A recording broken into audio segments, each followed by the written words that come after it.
Welcome to மைவிங்ஸ் my way. இந்த வீடியோவில் பார்த்தீங்கன்னா துபாய் 90 டேஸ் விசாவை பற்றி தான் பார்க்க போகிறோம்.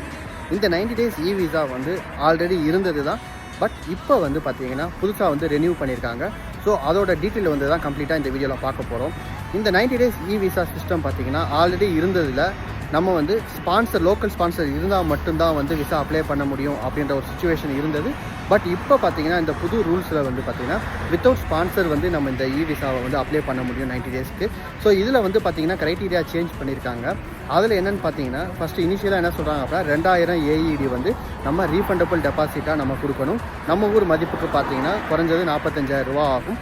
ப்ளஸ் அடிஷ்னலாக விசா காஸ்ட்டு பார்த்தீங்கன்னா 15,000 ரூபா ஆகும். அதாவது 700 AED வந்து கேட்பாங்க. ப்ளஸ் அடிஷ்னல் சப்போர்ட்டிங் டாக்குமெண்ட்டாக நம்ம வந்து பேங்க் ஸ்டேட்மெண்ட் வந்து நம்ம அவங்களுக்கு ப்ரூஃபாக கொடுக்கணும். ஸோ இந்த க்ரைட்டீரியா நம்ம ஃபாலோ பண்ணி கரெக்டாக அப்ளை பண்ணணும்னு பார்த்தீங்கன்னா நம்ம இந்த விசாவை எடுத்து துபாயை வந்து விசிட் பண்ணி என்ஜாய் பண்ணலாம் மக்களே. ஓகேங்களா? Thank you guys.